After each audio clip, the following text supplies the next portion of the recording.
You are listening to the Intrepid radio program with Scotty Roberts. Intelligent Talk.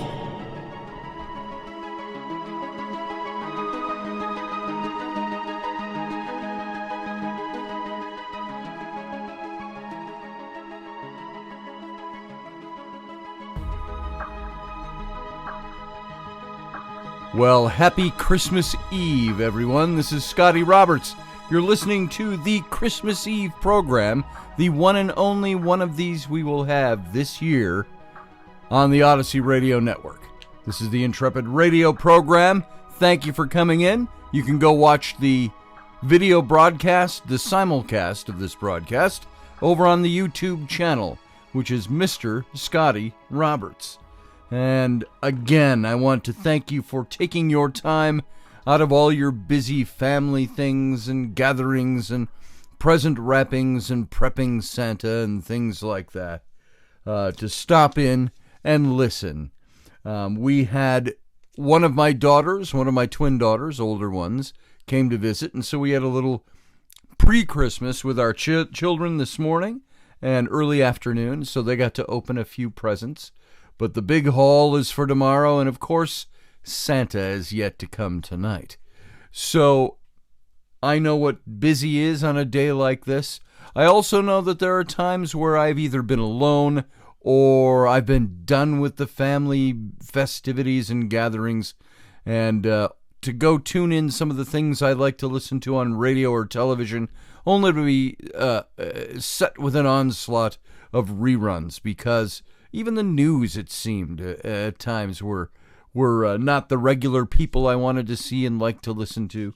And so I thought I would do this for today, for Christmas Eve, for those of you who like the program, follow the program, to give you a new show for tonight. And I'm not going to be in the regular mode of sticking to what we've been talking about for weeks now. And instead, I want to talk a little bit about some Christmassy things, but a little different than you might expect.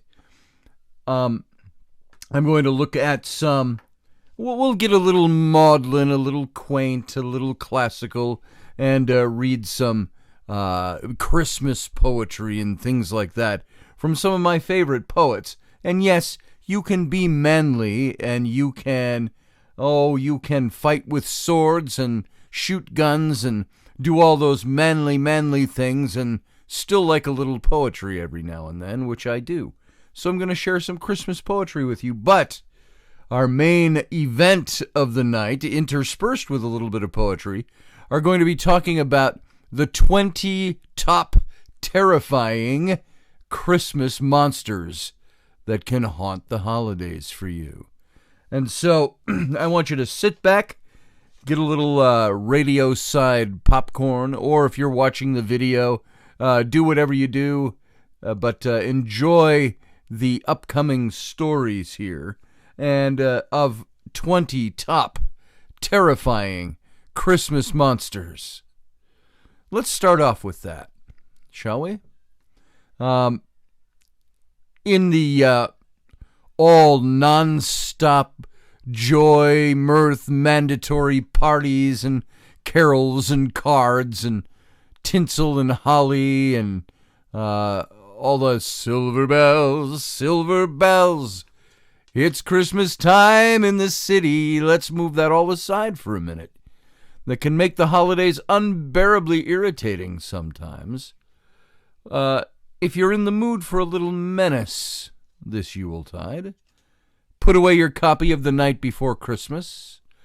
Let you and Ma and your jammies and your cap close up the shutters and listen to some nightmares before Christmas. And we don't mean the Tim Burton one, which my kids like to watch at Christmas time, but a list of 20 monsters associated with Christmas. Between cannibalistic witches, goat demons, ritualistic child murderers, you're sure to get a fright from them. And most of these, so go gather the kiddies, bring them around. I think they're going to enjoy these stories that might scare them into being on Santa's nice list as opposed to his naughty list.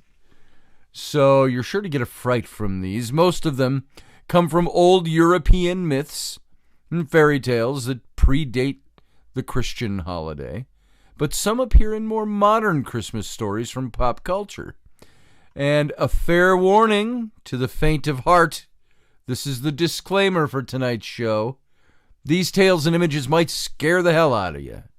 So if you're sensitive to violence or squeamish at all, you might want to stick to, maybe more traditional Christmas songs like Silver Bells and Hark the Herald Angels Sing. So let's start off. Gryla is number 1 on the list. And I have images for all of these, but not that I can show you tonight. So you're just going to have to let me paint some word pictures for you. This thrice-married Icelandic giantess lives in a mountain cave near the Dimmuborgir lava fields with her third husband and has extra sensory powers that allow her to detect misbehaving children in nearby towns. She kidnaps the brats and then cooks them into delicious stews. That's her favorite food. Always in a high supply are her stews. She's also the owner of the Jolakaturin,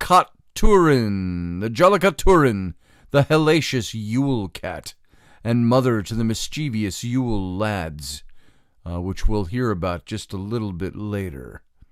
Now, Gryla is this giantess. She has pale white skin, almost as pale as the snow, and sunken eyes, almost like a skull, were it not for her beady eyeballs in the center.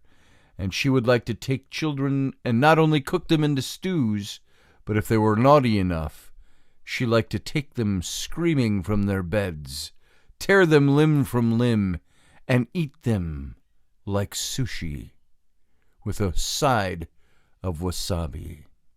This is Gryla. She is the Icelandic giantess, thrice married, which makes her even more heinous. Now her cat, Jolakaturin, the Yule cat, is number 2 on the list. Jolakaturin, Gryla's monstrous feline, stalks the countryside, eating up anyone not wearing new clothes on Christmas Eve. That sounds rather classist, but legend has it that the wood farmers used to invoke Jolakaturin as a way to scare workers into quickly processing the autumn wool before the holidays. Quick workers would get new clothes as gifts.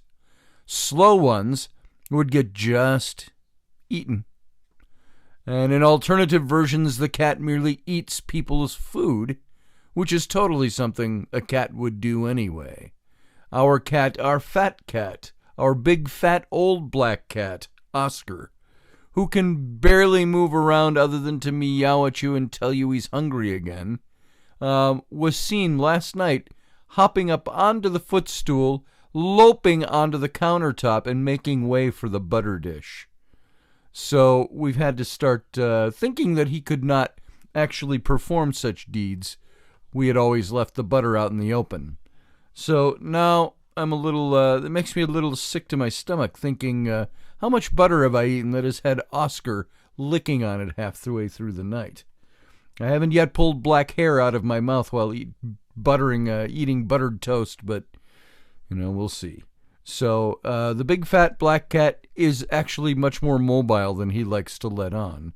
And so perhaps even Jolakaturin, the Yule cat, in a milder version of the story, was able to eat just your food, but he generally ate the people who wore no new clothes.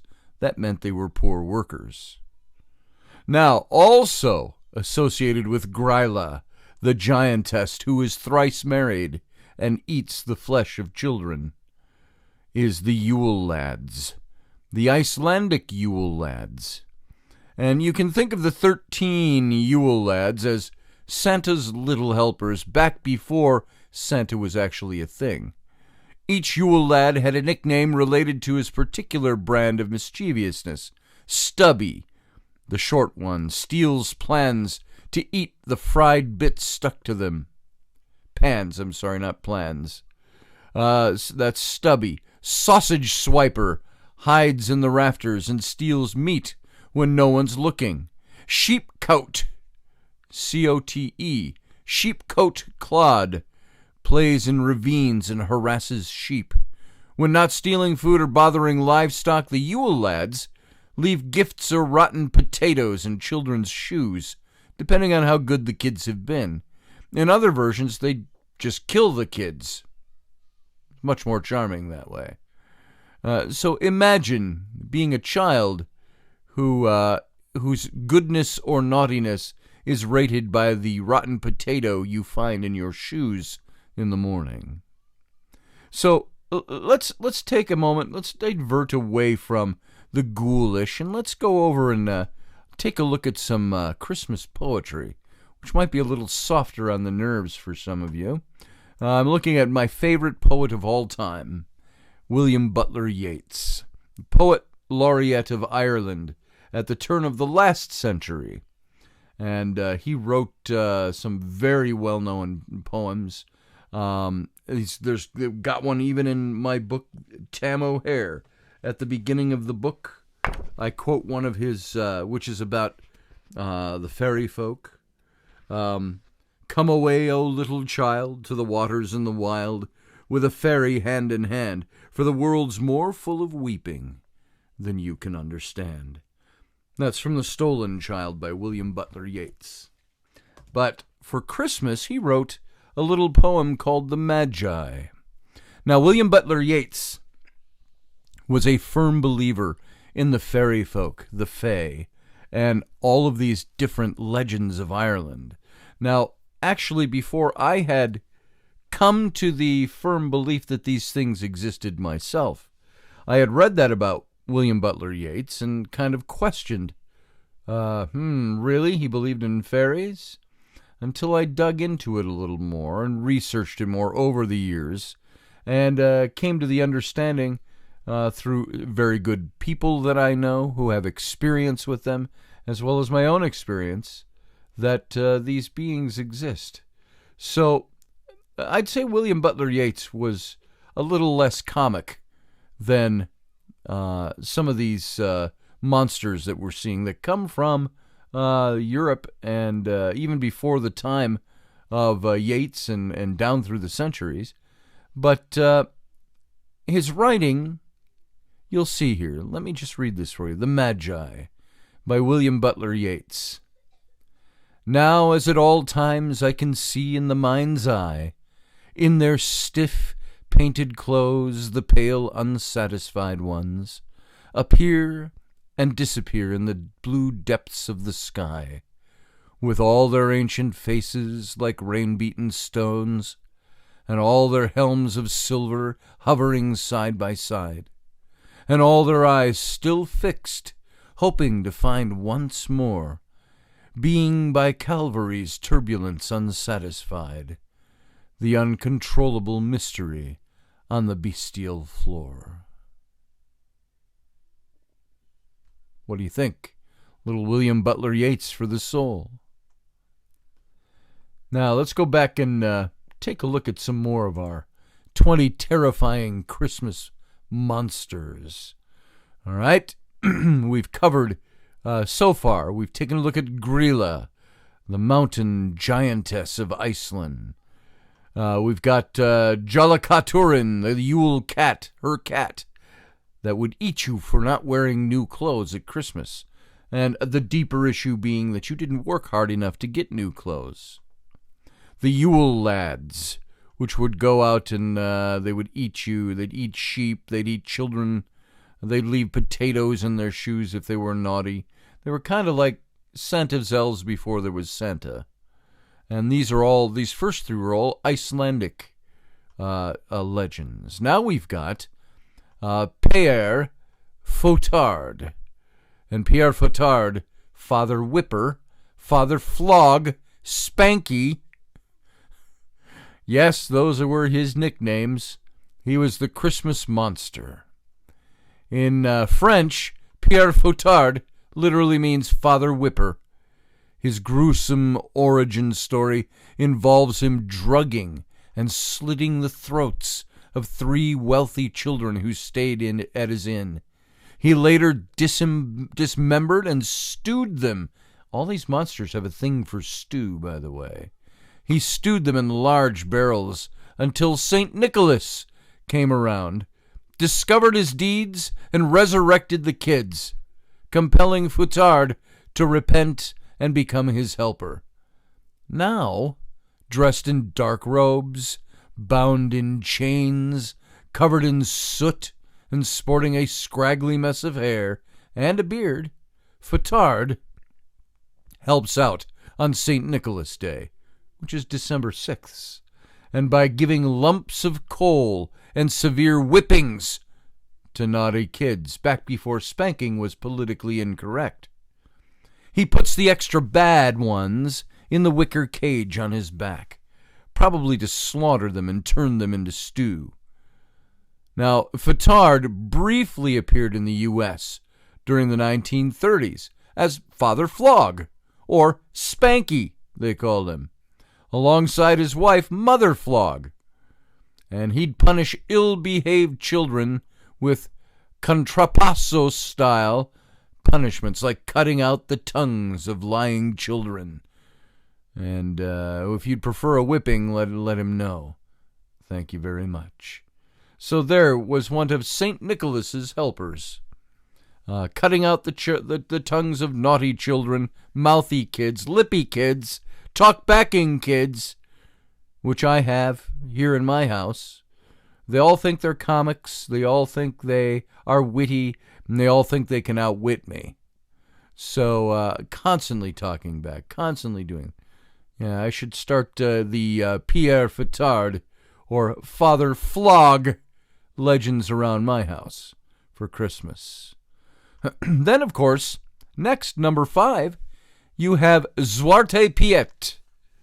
If you've ever heard of Zwarte Piet, in other words, Black Peter, it has probably been from modern-day blog posts expressing horror at Dutch folks dressing up in blackface as Black Pete. Again, something you couldn't do nowadays in politically correct the United States. And oh, folks, I just want you to know, you don't know how hard it is for me to refrain from incorporating double entendre through most of these stories. I know that there are some kids present, and so we're staying as clean as possible while being as scary as possible for the young kids. All right. Zwarte Piet, or Black Pete, was originally conceived as a chained devil. A chained devil that St. Nicholas had tamed. If you've ever watched The Walking Dead, it would be like having a couple of walkers at the end of a stick or the end of a rope that you dragged around with you. And so St. Nicholas had tamed Black Pete, tasked with whipping bad kids with birch rods. In the gentler version, he merely leaves bundles of sticks as gifts, veiled threats for disobedient kiddos. So instead of actually switching them with a rod, spanking them, which you see, this is a common thread woven into a lot of these characters. A lot of spanking, a lot of switching, a lot of whipping and flogging. He would leave the sticks as a gentle reminder to naughty kids that you didn't earn any toys this year, but you know what? Here's some wooden sticks, just a reminder. I might come for you and switch your behind. So eventually a 19th century school teacher described Black Peter as St. Nick's frizzy-haired Negro servant. Talk about your political correctness right there. But of course we're looking back at 19th century. And that unfortunately stuck to the character, though alternative versions refer to him as either a helpful chimney sweep or a slave freed by St. Nick. Always got to water them down for political correctness. You can't just enjoy the old stories for what they were at the time they were written anymore. And though some Dutch citizens claim that Peter's black skin comes from the soot and not from his African or Moorish heritage, an increasing number have become aware of his offensiveness and have either reimagined him as a multiracial, no blackface, or abandoned him altogether. And there's also an Iranian version of Black Pete, Zwarte Pete, known as Haji Ferouz, or Sir Victor in English. And that's just the Iranian version of Black Pete, or you may wish to call him Zwarte Pete. So there he is. Now let's move on to one that's much more familiar to us. Number 6 of 20 of these. Whoa, what time is it? We've only got about 3 minutes left in this segment. That's gone by very fast, but let's look at Krampus before we go. The Krampus, everybody knows Krampus.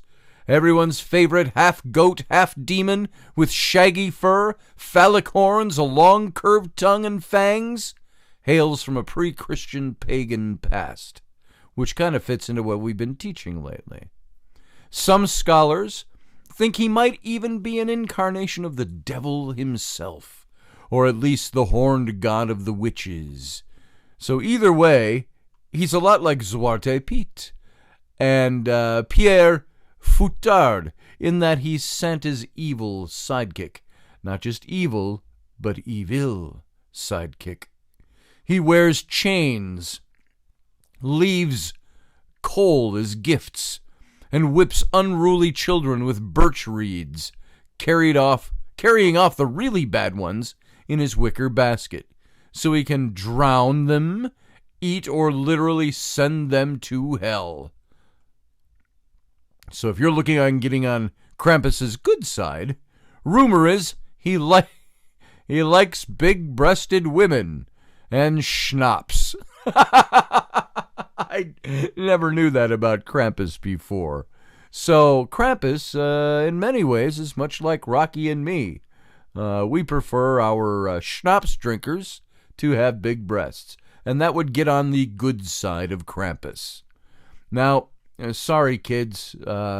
Speaking of breasts in that way, is probably not the most wholesome, but it is very accurate. So he's also become very popular, as many international cities now hold Krampus parades or parties near Krampusnacht, which is Krampus night, December 5th, which is the night before St. Nicholas Day. And he also has his own 2015 Christmas horror comedy named after him, where he punishes families who've lost their Christmas spirit. So, folks, there we are for right now. That's the first 6 of our Christmas monsters. So you stay tuned. We're going to be back in a few minutes, and we'll pick up where we left off and see if we can get through the last 14 of these. Merry Christmas. Stay tuned. Have yourself a merry little Christmas. Let your heart be light. From now on, our troubles will be out of sight.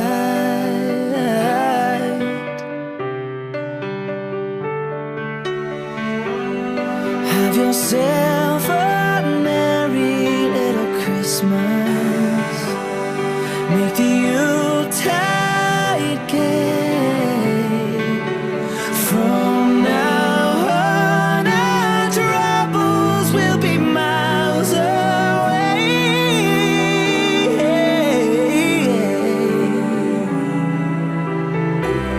Here we are as in olden days, happy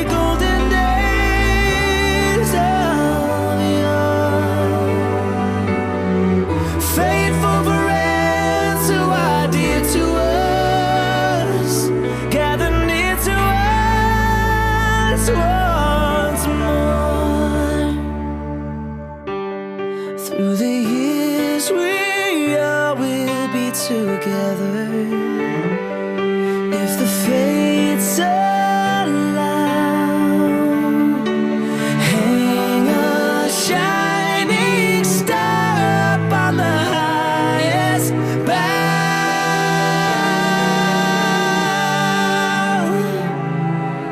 and have yourself a merry little Christmas now. All right, ladies and gentlemen, thank you for sitting through that break, and welcome back to the Intrepid radio program, right here on the Odyssey Radio Network. I'm Scotty Roberts, your host, and it's Christmas. Well, almost. It's Christmas Eve, and I want to wish you a Merry Christmas and a Happy Christmas Eve. Hope you've had a good day and anticipating a good day tomorrow. Parents, many of you are still up doing things to prepare for tomorrow. And so if you're listening, I hope you enjoy this little foray into the horrible side of Christmas. And you can be watching this, by the way, also on my YouTube channel in the video simulcast at Mr. Scotty Roberts. Join the Intrepid family over there and join the chat room and have a good night over there. As I see, it's already been rolling and going very interestingly. So let's pick up our monsters where we left off. But before we do, let's get into a little different, let's get into one more of the poems that are from the litany of classic Christmas poems that I've called up. And this one is by Robert Frost. What an appropriate name to have a Christmas poem, but you know who Robert Frost is. And he wrote one called Christmas Trees. A Christmas Circular Letter, it is subtitled. The city had withdrawn into itself, and left at last the country to the country, when between whirls of snow not come to lie, and whirls of foliage not yet laid, there drove a stranger to our yard, who looked the city, yet did in country fashion, in that there he sat and waited till he drew us out, a-buttoning coats to ask him who he was. He proved to be the city come again, to look for something it had left behind, and could not do without and keep its Christmas. He asked if I would sell my Christmas trees, my woods, the young fir balsams like a place, where houses all are churches and have spires. I hadn't thought of them as Christmas trees. I doubt if I was tempted for a moment to sell them off their feet to go in cars, and leave the slope behind the house all bare, where the sun shines now no warmer than the moon. I'd hate to have them know if I was there. Yet more I'd hate to hold my trees except as others hold theirs or refuse for them. Beyond the time of profitable growth, the trial by market everything must come to. I dallied so much with the thought of selling, then whether from mistaken courtesy and fear of seeming short of speech, or whether from hope of hearing good of what was mine, I said, there aren't enough to be worth while. I could soon tell how many they would cut. You let me look them over. You could look, but don't expect I'm going to let you have them. Pasture they spring in, some in clumps too close, that lop each other off of boughs, but not a few, quite solitary and having equal boughs. All round and round, the latter he nodded, yes, to, or paused to say beneath some lovelier one, with a buyer's moderation, what that would do. I thought so too, but wasn't there to say so? We climbed the pasture on the south and crossed over, and came down on the north. He said, 1,000. 1,000 Christmas trees? At what price? He felt some need of softening me to that. 1,000 trees would come to $30. When I was certain I had never meant to let him have them, never show surprise, but $30 seemed so small beside the extent of pasture I would strip. 3 cents, for that was all they figured out apiece. 3 cents so small beside the dollar friends I should be writing to within the hour, would pay in cities for good trees like those. Regular vestry trees, whole Sunday schools could hang enough on to pick off enough. 1,000 Christmas trees I didn't know I had. Worth 3 cents more to give them away than sell? As may be shown by a sample calculation. Too bad I couldn't lay one in a letter. I can't help wishing I could send you one, in wishing you herewith a Merry Christmas. Robert Frost, The Christmas Trees. So let's get back now to our Christmas monsters. Number 7 is where we left off, and that's Perkta, or Perchta. If you want to say CH as a CH or a K. Perkta. And in the film Krampus, Perkta is a demented angelic doll, but her origins go way back to Germanic roots in the early Middle Ages, roughly 500 to 900 AD. And she has several names throughout Europe, like La Befana or Babushka, and her reputation ranges from sweet to utterly sadistic. But she always is described as a domestic goddess, either a beautiful one with snow-white skin or a wrinkled hag with a hook nose and raggedy clothes. She also has a giant foot that either comes from her endless days working the foot pedals of the spinning wheels or from her ability to shapeshift into a goose.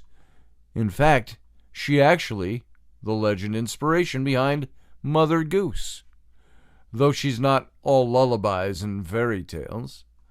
She's apparently obsessed with cleanliness and good manners, so obsessed that she leaves obedient children and young servants silver coins in their pails. But bad kids, however, get disemboweled. They have their innards replaced with garbage, straw, and pebbles, and they get sewn up to suffer alone in ungodly pain afterwards for the rest of their lives. And because she loves tidiness, she often carries a broom with her and can also fly. She's basically a witch in the old sense, and can be seen at various Christmas celebrations around Europe, sharing candles or planting her next ritualistic torture. She also employs horned demons to help her punish bad kids. These creatures are known as stragelle. I may pronounce that wrong, have the wrong emphasis. Stragelle.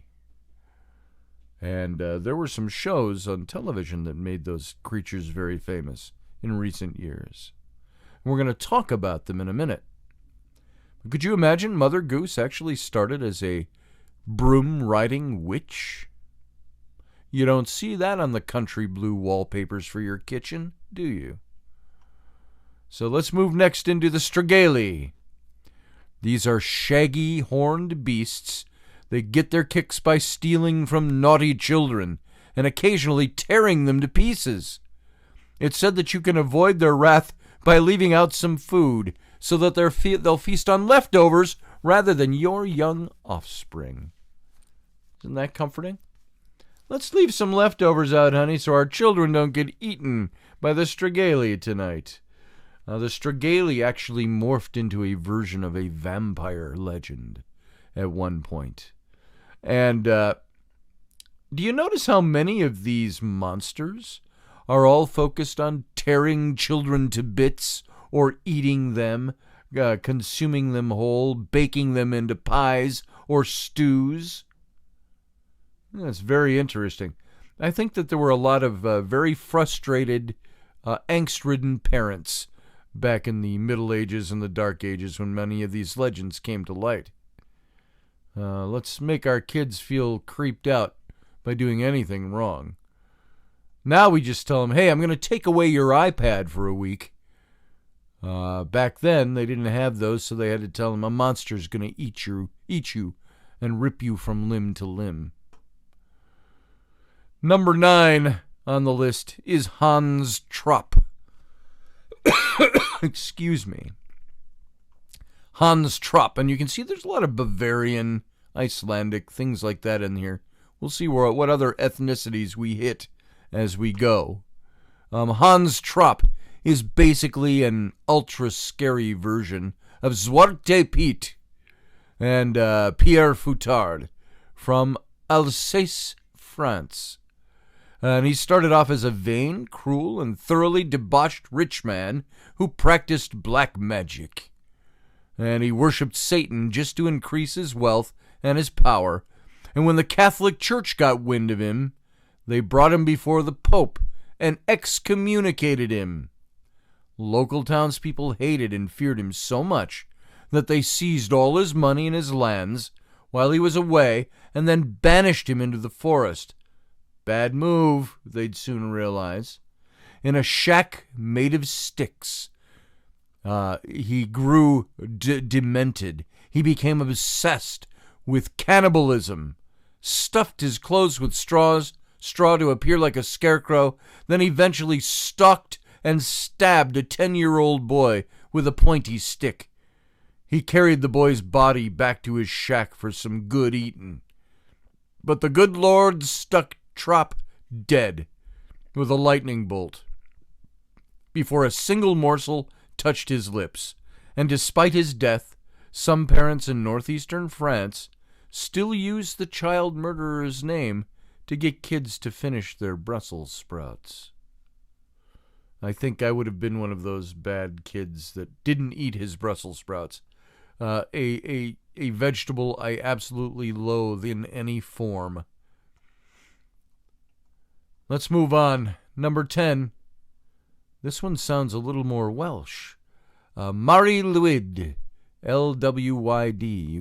The spelling is always a dead giveaway for the Welsh. Also known as the Christmas zombie horse. Or more plainly, the gray horse.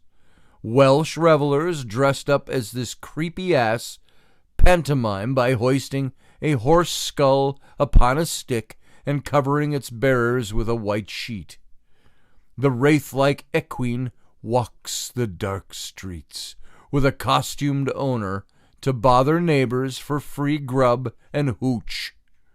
Traditionally, the horse knocks on a door with his hoof. Of course, how else would a horse knock on a door?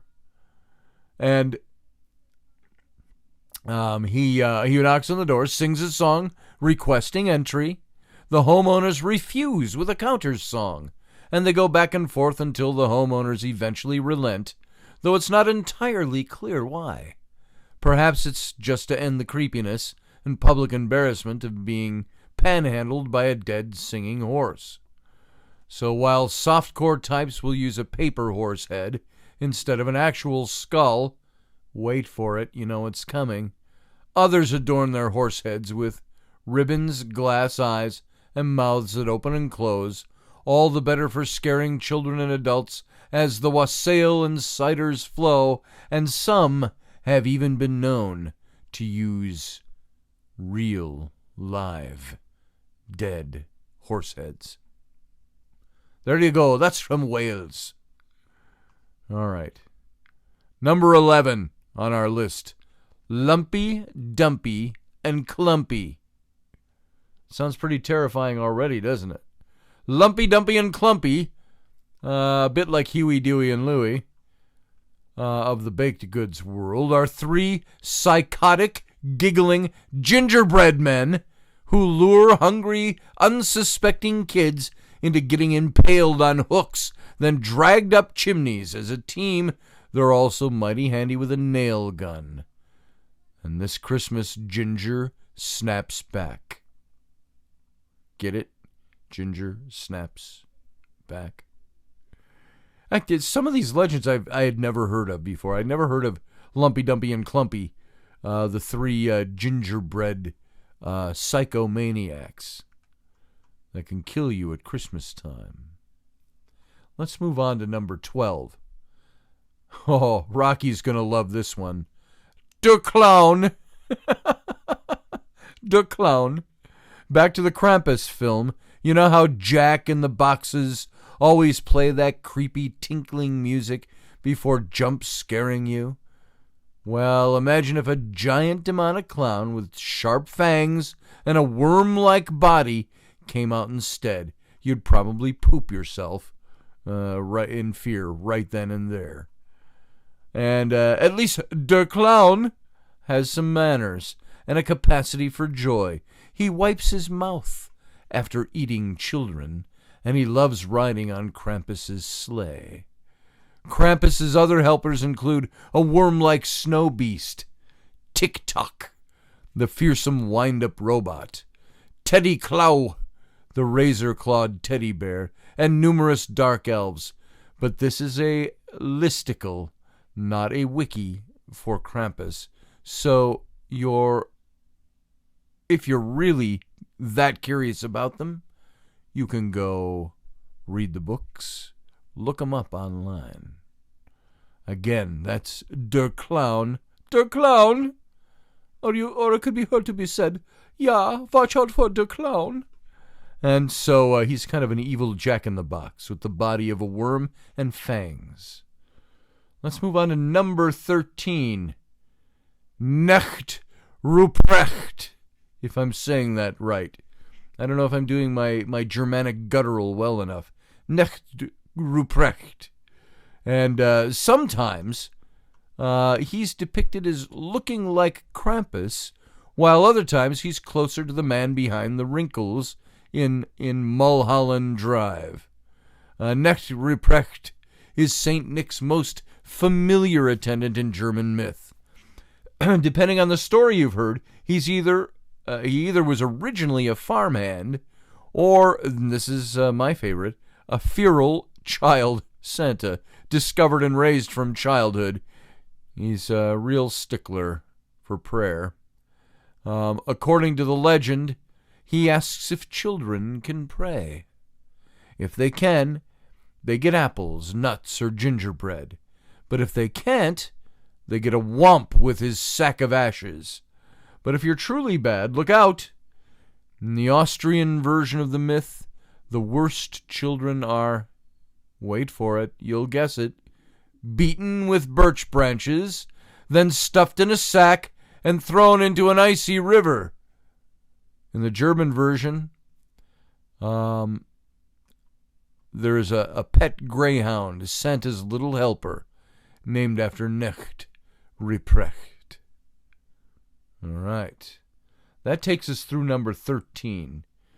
And we've got a few minutes left here before we get to the others. Let's do one more of these Christmas poems, which are kind of meant to soften the rest of the horror of the Christmas monsters. And, of course, you do see how I say that rather tongue-in-cheek when I mention horror. Let's look at The Three Kings. This is by Henry Wadsworth Longfellow. And this was his Christmas poem. Goes like this.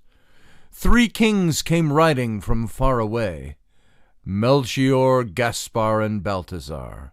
3 wise men out of the east they were, and they traveled by night, and they slept by day, for their guide was a beautiful, wonderful star.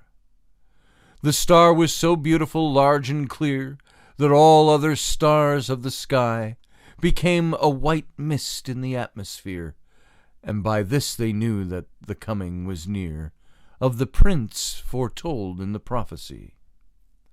3 caskets they bore on their saddle-bows, 3 caskets of gold with golden keys. Their robes were of crimson silk with rose, of bells and pomegranates and furbelows, their turbans like blossoming almond trees. And so the 3 kings rode into the west, through the dusk of the night over hill and dell, and sometimes they nodded with beard on breast, and sometimes talked as they paused to rest, with the people they met at some wayside well. "Of the child that is born," said Balthazar. "Good people, I pray you, tell us the news, for we in the east have seen his star, and have ridden fast and have ridden far, to find and worship the King of the Jews." And the people answered, "You ask in vain. We know of no king but of Herod the Great." They thought the wise men were men insane, and they spurred their horses across the plain like riders in haste who cannot wait. When they came to Jerusalem, Herod the Great, who had heard this thing, sent for the wise men and questioned them, and said, "Go down unto Bethlehem, and bring me tidings of this new king." So they rode away, and the star stood still, the only one in the gray of morn. Yes, it stopped, it stood of its own free will, right over Bethlehem on the hill, the city of David, where Christ was born. And the three kings rode through the gate in the guard, through the silent streets till their horses turned, and neighed as they entered the great inn yard. But the windows were closed, and the doors were barred, and only a light at the stable burned. And cradled there in the scented hay, in the air made sweet by the breath of kine, the little child in the manger lay, the child that would be king one day, of a kingdom not human, but divine. His mother, Mary of Nazareth, sat watching beside his place of rest, watching the even flow of his breath, for the joy of life and the terror of death were mingled together in her breast. They laid their offerings at his feet. The gold was their tribute to a king. The frankincense with its odor sweet was for the priest, the paraclete, the myrrh for the body's burying. And the mother wondered and bowed her head, and sat as still as a statue of stone. Her heart was troubled yet comforted, remembering what the angel had said of the endless reign and of David's throne. Then the kings rode out of the city gate, with a clatter of hoofs in a proud array. But they went not back to Herod the Great, for they knew his malice and feared his hate, and returned to their homes by another way. And as a historical note, because I can't pass it up, if those three kings actually did come from the east, if they saw the star of Bethlehem in the sky on the night of Jesus' birth, if that part of that story, that mythology, were true, it would have taken them quite a while to mount an expedition to get to Bethlehem. Maybe a year to 2 years before they appeared there, to see who this child was who was born beneath this astrological sign in the sky. And this is why Herod, in the biblical story, called for the death and the murder of all baby boys 2 years and younger. It's another one of your Christmas monsters, if you will. Let's move back. Number 14. Let's see, what do we got? We've only got about 5 minutes left, tops. I don't know if we'll make it through 6 of these. Let's find out. Belsnickel was one of the German Santa's creepiest friends. You look at Santa, he had a lot of creepy friends, didn't he? According to these legends.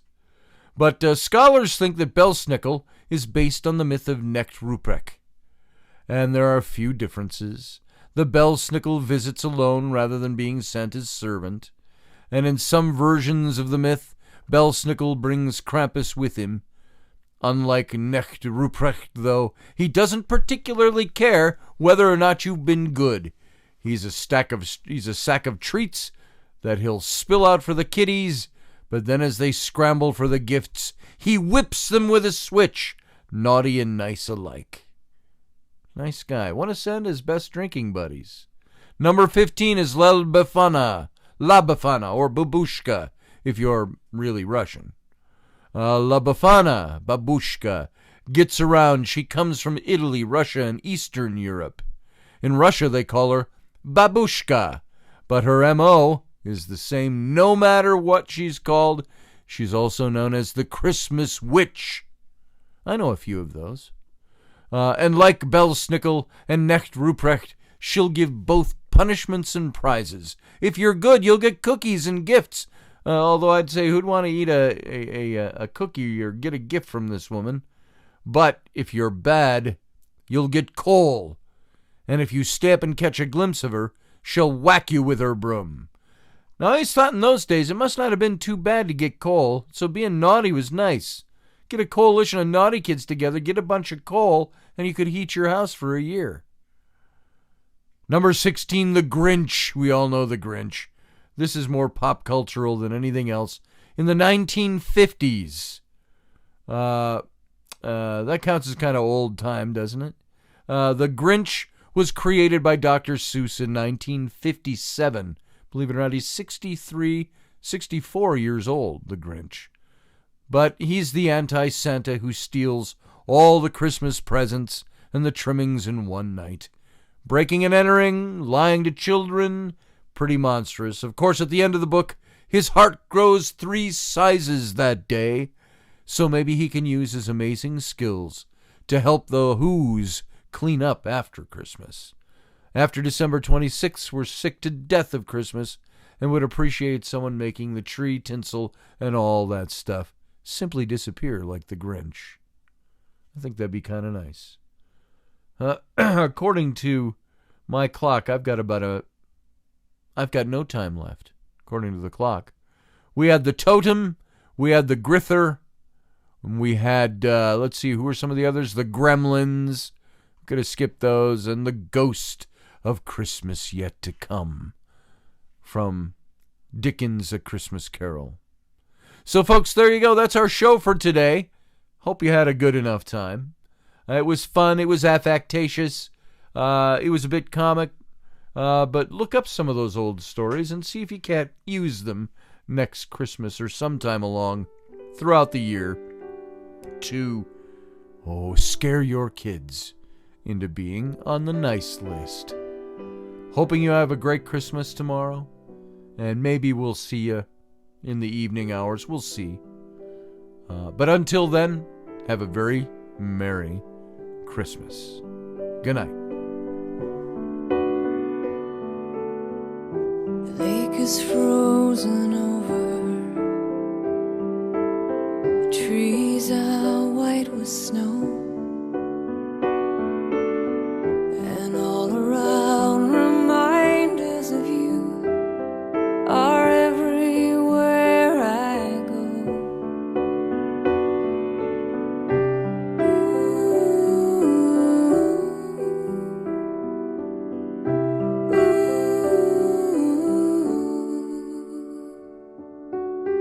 It's late in mornings in no hurry, but sleep won't set me free. I lie awake and try to recall how your body felt beside me. When silence gets too hard to handle and the night too long, and this is how I see you in the snow on Christmas morning. Love and happiness surrounds you as you throw your arms up to the sky. I keep this moment by and by. Oh, I miss you now,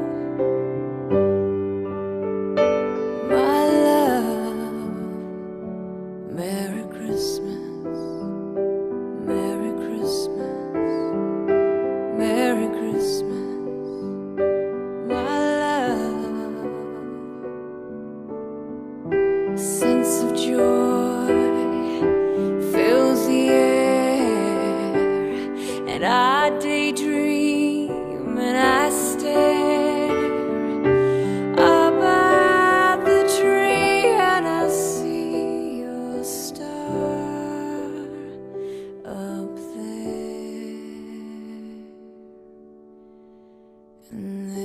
how I see